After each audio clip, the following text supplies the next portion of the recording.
Hello student, आपका स्वागत है स्पीड स्टडी चैनल पे। तो फिर से हम लोग आज के क्लास लेकर आ चुके हैं।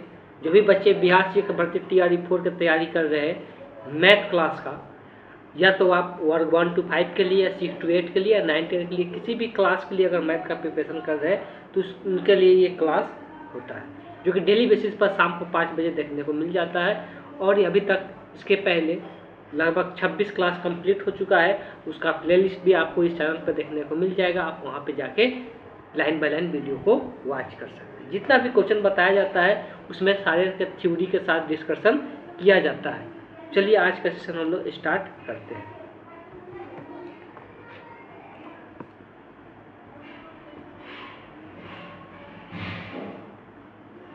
पहला क्वेश्चन दिया हुआ है कि एक आवृत्ति बंटन में माध्यिका माध्य दिया हुआ है तो बहुलक ज्ञात करना है।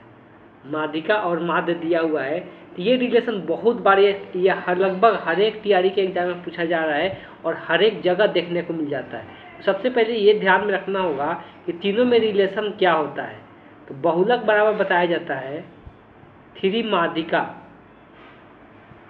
बहुलक बराबर 3 माध्यिका -2 माध्य होता है।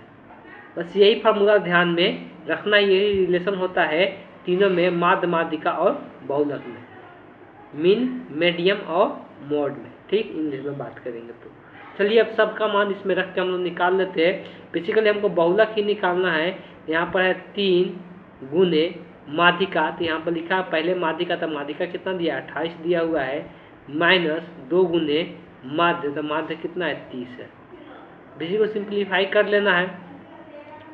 ये कितना आ जाएगा, तो ये 84 आ जाएगा। 8 3 24, 3 6 2 8, ठीक, ये 60 हो जाएगा।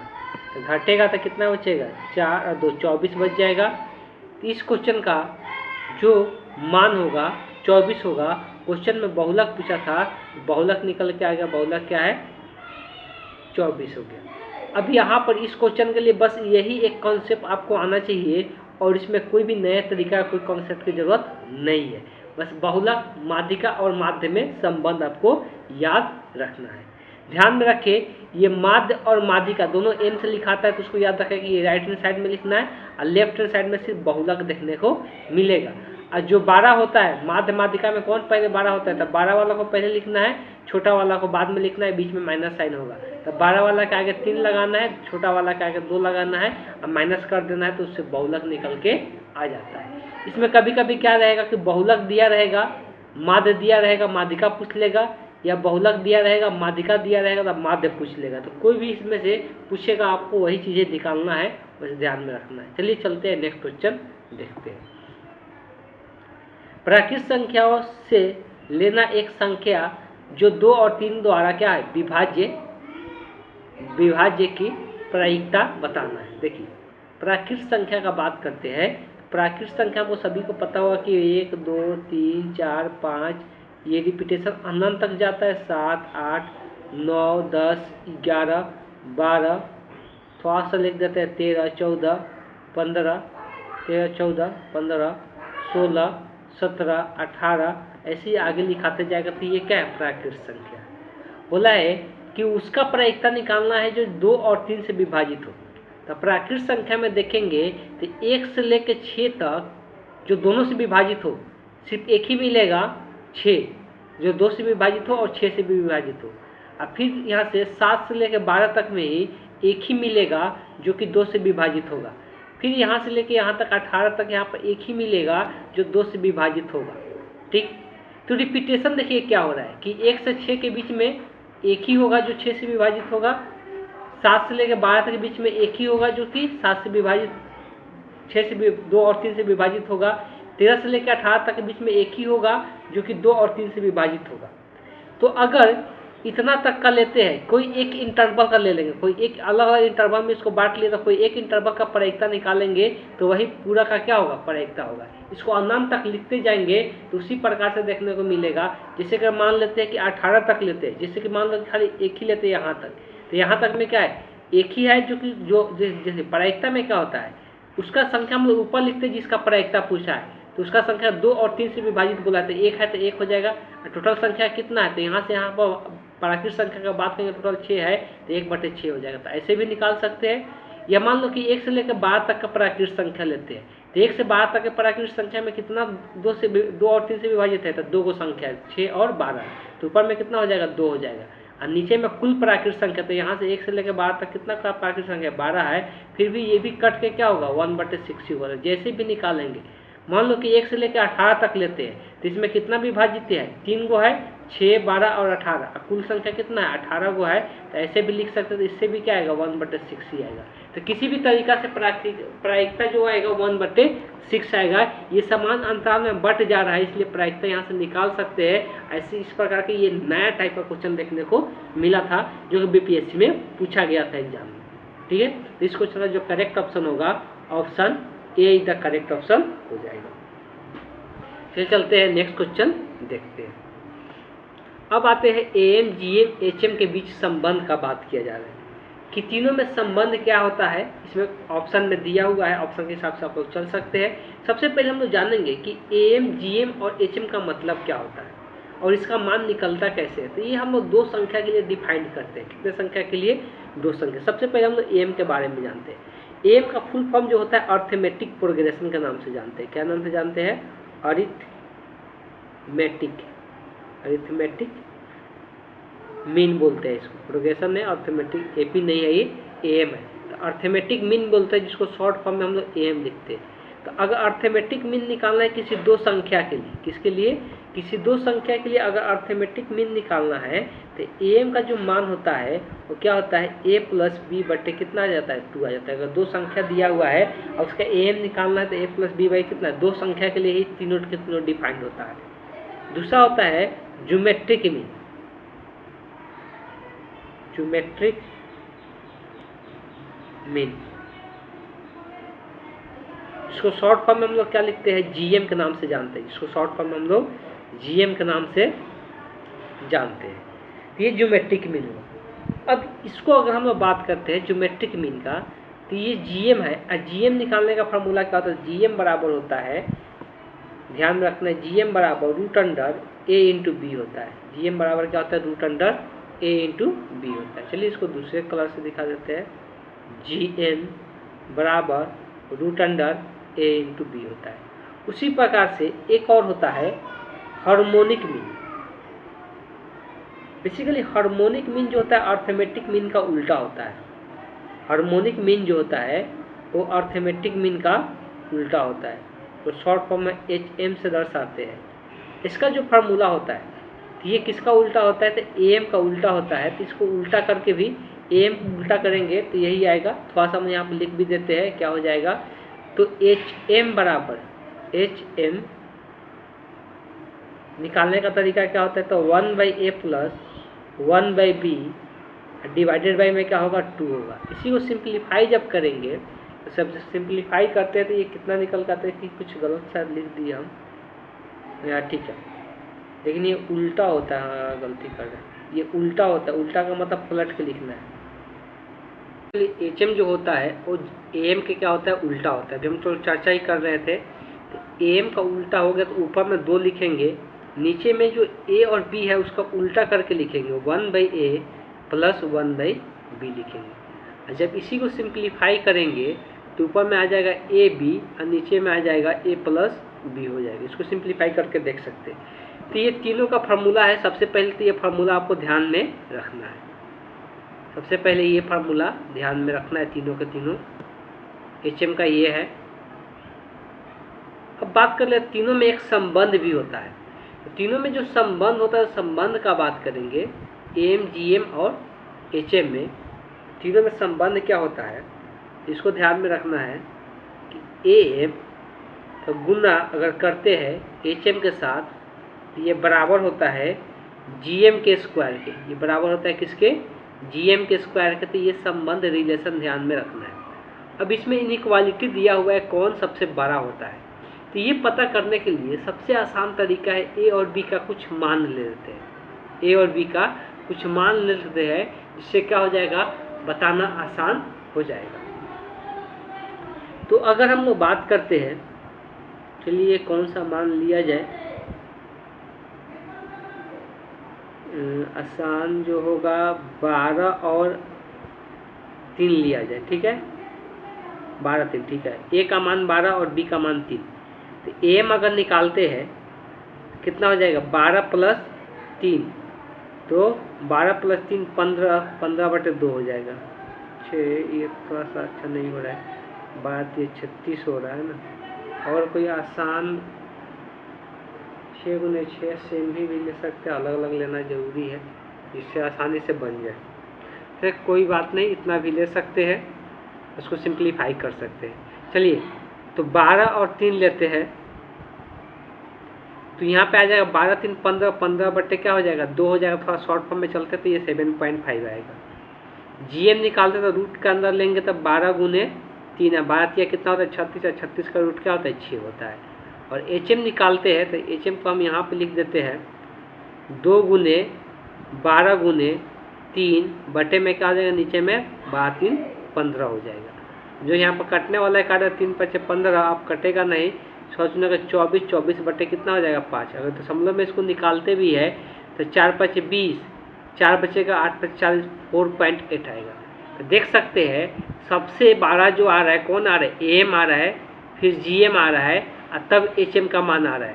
तो यहाँ पर देख सकते हैं एएम जीएम एचएम यहाँ पे दिया हुआ है, तो यही इस क्वेश्चन का क्या होगा करेक्ट ऑप्शन होगा। तो अगर आपको ये रिलेशन याद भी नहीं है तो आप यहाँ से क्या कर सकते हैं, ये अलग अलग कोई मान रख के चेक कर सकते हैं कौन सा इनइक्वालिटी ट्रू सत्य हो रहा है, वही उसका आंसर हो जाएगा। बेसिकली अब से यहाँ पे याद भी रखना है, क्या याद रखना है, तीनों में जो इनइक्वालिटी देखेंगे तो एम का मान बराबर या 12 हो सकता है किससे, जीएम से, या बराबर या 12 हो सकता है एचएम से। तो ये रिलेशन ध्यान में रखना है। और ये दूसरा एक और रिलेशन, इसको भी ध्यान में रखना है, और ये तीनों का फार्मूला आपको ध्यान में रखना है। तो यहाँ पर कुछ इंपॉर्टेंट पॉइंट था जो कि आपको डिस्कस कर दिया गया।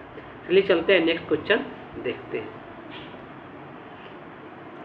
पहली n प्राकृत संख्याओं के वर्गों का माध्य मान बोला है। देखिए प्रथम n प्राकृत संख्याओं का योग भी बताए गए हैं पहले से, फिर भी एक बार बता देते हैं। पहली n प्राकृत संख्याओं के योग,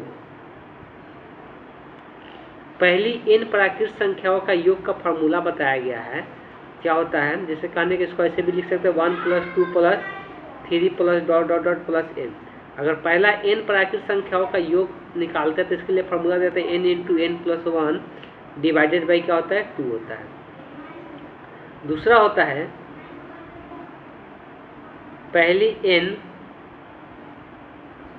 प्राकृत संख्याओं के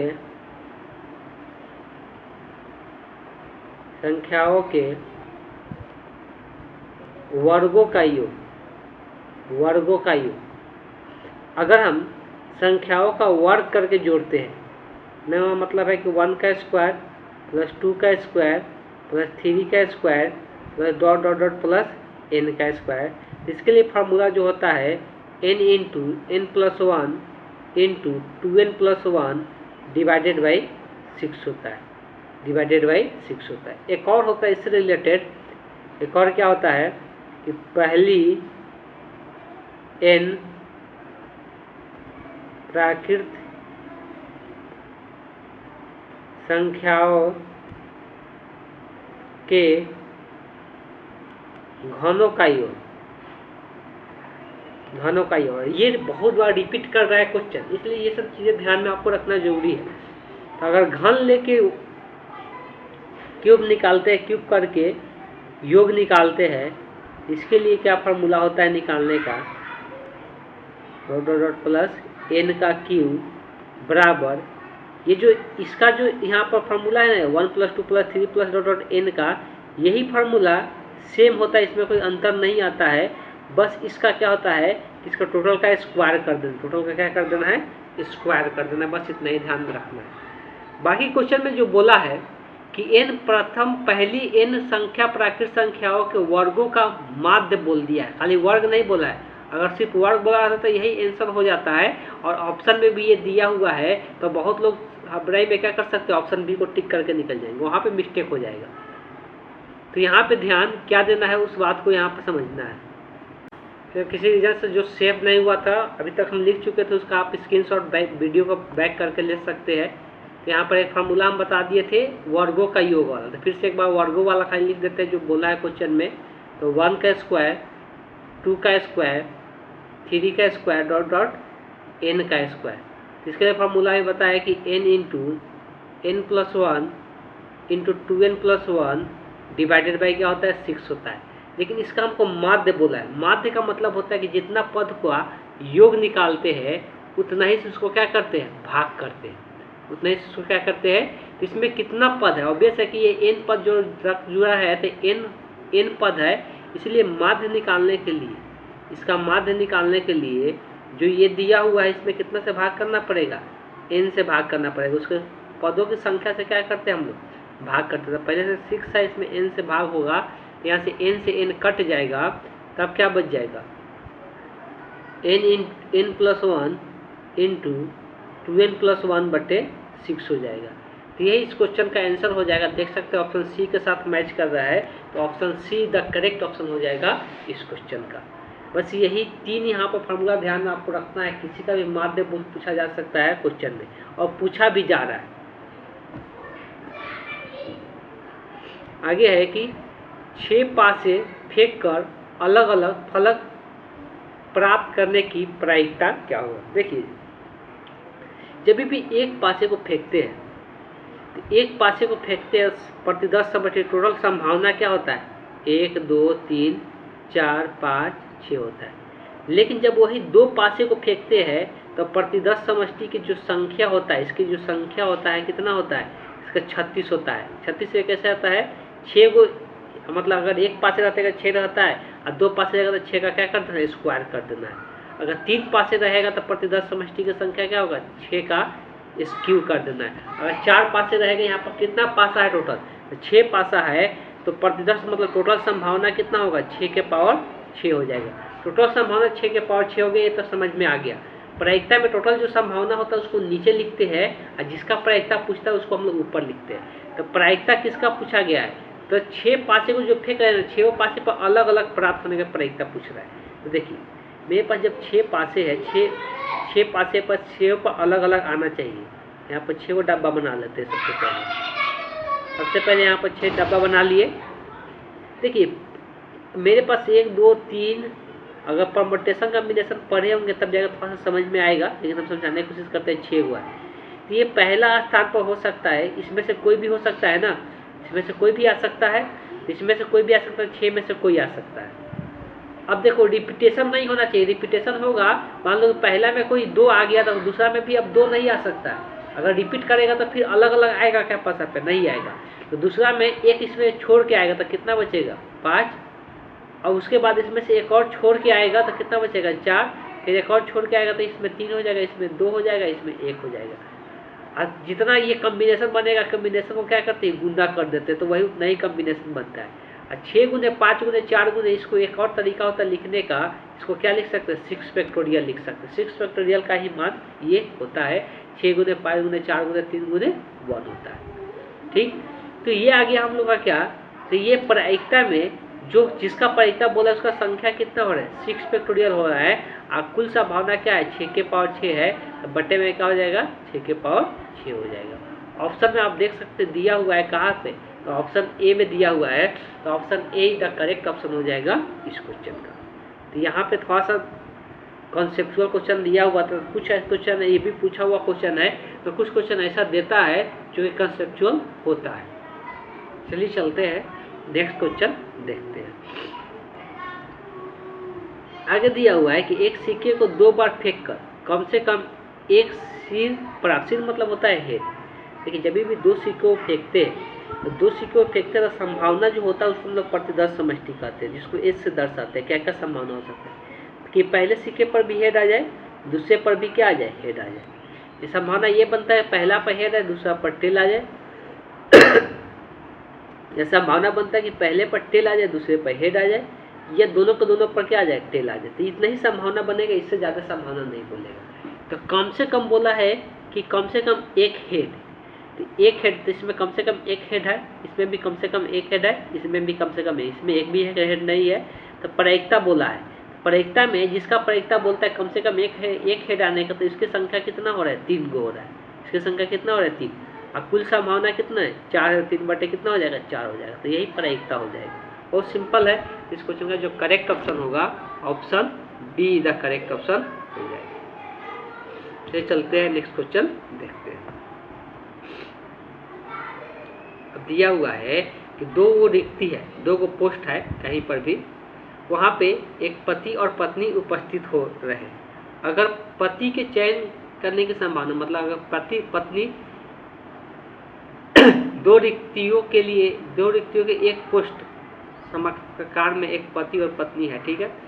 तो बोला है कि पति के चयन होने की जो प्रायिकता है वो कितना है, 1/7 है, और पत्नी के चयन होने की प्रायिकता कितना है, 1/5 है। तो बोला है कि दोनों के चयन होने की प्रायिकता बोला है, दोनों के चयन होने का जब प्रायिकता बोला है, तो ये जो प्रायिकता मान लेती है ए, इस घटना को ए मान लेते हैं, इस घटना को बी मान लेते हैं।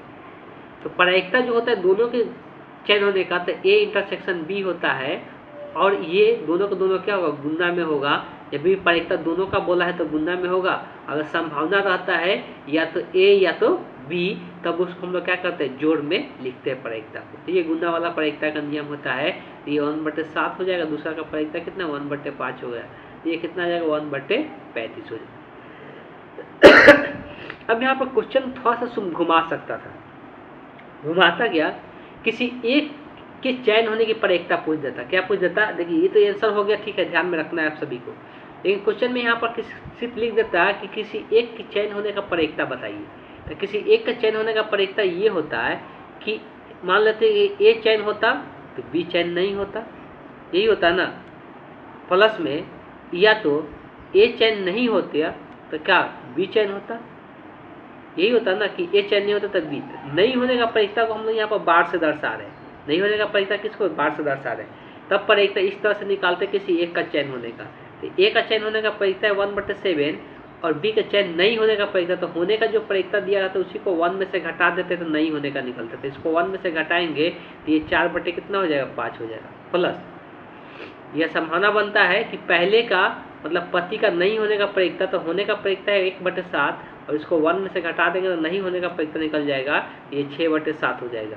और बी का होने का प्रायिकता 1/5, इसी को सिंप्लीफाई करेंगे तो प्रायिकता निकलेगा किसी एक के चयन होने का प्रायिकता। समझ में आया। इस प्रकार से ध्यान में रखना है कि किस तरह से हम लोग प्रायिकता को ज्ञात करते हैं। चलिए चलते हैं नेक्स्ट क्वेश्चन देखते हैं। एक समुच्चय दिया हुआ है, इसमें बोला है कि बहुलक कौन है। तो बहुलक या मॉड इसको हम लोग बोलते हैं। बहुलक का मतलब सभी को पता है, जितना भी डाटा दिया रहता है उसमें जिसका सबसे ज़्यादा संख्या में रहता है वही उसका क्या हो जाता है, बहुलक हो जाता है। तो देखिए इसमें 11 एक ही बार है, 13 यहाँ पे 2 बार दिख रहा है, 15 एक ही बार है तो संभव नहीं है, 17 2 बार दिख रहा है। तो इसमें अब क्या दिक्कत हो रहा है कि 2 ऐसा मिल गया कि जो 2 बार दिया हुआ है, 13 भी 2 बार है और 17 भी 2 बार है। जब ऐसा केस बन जाए कि 2 मिल जाए तो दोनों को दोनों उस डाटा का क्या होगा, बहुलक होगा। दोनों को दोनों क्या होगा, उस डाटा का बहुलक होगा। 13 भी बहुलक होगा, 17 भी बहुलक होगा। इस क्वेश्चन का जो करेक्ट ऑप्शन होगा ए और बी दोनों होगा, तो क्या हो जाएगा, more than one of the above हो जाएगा। तो इस क्वेश्चन का जो करेक्ट ऑप्शन हो जाएगा more than one of the above हो जाएगा। बस ध्यान में है। चलिए चलते हैं नेक्स्ट क्वेश्चन देखते हैं। अब आते हैं ए द्वारा किसी प्रॉब्लम को हल करने के प्रायिकता दिया हुआ है। कोई ए है जो प्रायिकता को हल मतलब क्वेश्चन को हल कर सकता है, उसका प्रायिकता 1/2 है। अब बी द्वारा जो प्रॉब्लम हल करेगा उसका प्रायिकता तो बोला है प्रॉब्लम हल हो जाने का प्रायिकता बोल रहा है। किस किस केस में प्रॉब्लम हल हो जाएगा। सबसे पहले अगर P ऑफ A दिया हुआ है कितना है, 1/2 है, तो ये प्रॉब्लम हल होने का है। प्रॉब्लम नहीं होने का हल तो A बार से दिखाएंगे। इसको कैसे निकालते हैं, एक में से 1/2 हटा देते हैं तो कितना बचेगा, 1/2 ही आएगा। तो हल होने या नहीं होने का सेम है। इसमें B का देखेंगे तो B का हल होने का कितना है, 2/3 है। और B का हल नहीं होने का प्रायिकता का बात करेंगे तो एक में से घटा के लिखेंगे तो 2/3 घटेगा। तो 1 में से 2/3 घटेगा तो कितना बचेगा 1/3 बचेगा। बात क्लियर है। अब देखो प्रॉब्लम हल कब होगा, या तो ए भी सॉल्व कर दे और बी भी सॉल्व कर दे, फिर भी क्या हो जाएगा प्रॉब्लम हल हो जाएगा, या तो ए भी सॉल्व कर दे और बी भी क्या हो जाए सॉल्व कर दे तो फिर भी प्रॉब्लम हल हो जाएगा, या ए सॉल्व कर दे या बी सॉल्व नहीं करे फिर भी प्रॉब्लम तो हल हो रहा है ना किसी एक के द्वारा। या ऐसा भी संभावना बनता है, जितना भी संभावना बनते जाते हैं जोड़ते जाते हैं, या तो बी के द्वारा हल नहीं किया गया लेकिन ए के द्वारा हल नहीं किया गया, बी के द्वारा क्या कर दिया हल कर दिया। तो ये 3 संभावना बनता है प्रॉब्लम हल करने का, मतलब प्रॉब्लम सॉल्व हो जाएगा, या तो दोनों द्वारा सॉल्व कर दिया जाएगा फिर भी प्रॉब्लम सॉल्व हो जाएगा, किसी एक के द्वारा तो किसी एक के द्वारा ये भी संभावना बनता है ये भी संभावना बनता है, तो प्रॉब्लम क्या हो जाएगा हल हो जाएगा। अब यहाँ से हम लोग सबका परीक्षा यहाँ पर रख देंगे। पी ऑफ ए का परीक्षा 1/2, पी ऑफ बी का परीक्षा 2/3, पी ऑफ ए का परीक्षा 1/2, पी ऑफ बी का नहीं होने का हल तो 1/3, प्लस ए नहीं होने का परीक्षा 1/2 और बी होने का परीक्षा 2/3। अब इसी को सिंप्लीफाई करेंगे तो ऊपर वाला ऊपर से गुना करेंगे 2 कितना 6 हो जाएगा, यहाँ पर 1/6 हो जाएगा, यहाँ पर 2/6 हो जाएगा। जब नीचे में समान होता है तो ऊपर वाला डायरेक्ट जुड़ता है, तो 2 + 1 + 2 कितना हो जाएगा 5, तो क्या आ जाएगा 5/6। देख सकते हैं कौन सा ऑप्शन में यहाँ पे दिख रहा है, तो ऑप्शन सी में दिख रहा है। तो इस क्वेश्चन का जो करेक्ट ऑप्शन होगा option see the correct option हो जाएगा। चलिए चलते हैं नेक्स्ट क्वेश्चन देखते हैं। अब यहाँ पे डाटा दिया है, माध्यिका बोला है। किसी भी डाटा का माध्यिका निकालने के लिए सब उस डाटा को हम लोग अवरोही क्रम में मतलब बढ़ते क्रम या घटते क्रम में सजा लेते हैं। तो सबसे पहले इसमें छोटा देखेंगे, सबसे छोटा इसमें क्या दिख रहा है 1 दिख रहा है, 1 एक बार है, फिर 2 है 2 भी एक बार है, फिर 3 है 3 लिख दिए, 3 भी एक भी आएगा, 4 नहीं है, 5 है एक बार है, 5 2 बार है तो 5 2 बार लिख दिए, 5 के बाद है 6 तो 6 यहाँ पर एक बार है, 7 2 बार है 7, 7 के बाद 8 नहीं है, 9 एक बार है नहीं है, गिन लेते हैं 2 2 4 2 6 2 8 1 9, 2 2 4 2 6 2 8 1 9। तो देखिए आरोही क्रम में सजाने के बाद जो बीच में होता है वही क्या होता है माध्यिका होता है, जो बीच में होता है वही माध्यिका होता है। तो बीच में देखिए इधर से अगर 4 लेते हैं इधर से 4 लेते हैं तो बीच में एक ही आ रहा है, तो जब एक ही आ रहा है तो यही क्या हो जाएगा माध्यिका हो जाएगा, यही क्या हो जाएगा माध्यिका। मतलब जब विषम संख्या रहेगा, जब और नंबर रहेगा डाटा तो बीच में एक ही मिलेगा वही माध्यिका हो जाएगा। लेकिन अगर इसमें एक और पद बढ़ा देते ध्यान सुनिएगा, अगर इसमें एक और पद बढ़ा देते तब माध्यिका पूछा जाता। तो इसमें 10 हो गया, तो 10 जब होगा तो बीच में 2 2 को आएगा, एक नहीं आएगा, इधर से 4 हटाएंगे इधर से 4 हटाएंगे, कुछ गलत लिख दिएगा, 5 2 बार था ना, 5 2 बार छूट गया, ठीक। इधर से 4 हटाएंगे इधर से 4 हटाएंगे, तो बीच में 2 को बचेगा 5 और 6। तो जब 2 को बचेगा तो दोनों को दोनों माध्यिका नहीं होगा। माध्यिका के लिए इस केस में हम लोग क्या करते हैं, माध्यिका के लिए इस केस में दोनों को क्या करते हैं जोड़ देते हैं, दोनों को क्या करेंगे जोड़ देंगे, बट्टा में 2 कर देंगे, तो ये 11/2 हो जाएगा तो 5.5 आ जाएगा। सॉरी, इस तरह से जब भी अगर विषम संख्या रहेगा, डाटा कितना विषम संख्या के रूप में रहेगा, तो बीच में 2 आएगा, मध्य में 2 आएगा, तो दोनों को जोड़ के क्या करना है 2 से भाग कर देना है। लेकिन जब सम रहेगा तब, जब विषम रहेगा तो बीच में एक ही आएगा, वही उसका क्या हो जाएगा माध्यिका हो जाएगा। तो क्वेश्चन ने ये पूछा था इसका माध्यिका कितना निकल के आएगा 5 निकल के आएगा, तो option A the correct option हो जाएगा। चलिए आज के सेशन को यहीं पे एंड करते हैं, नेक्स्ट क्लास में आगे का क्वेश्चन हम लोग डिस्कस करेंगे।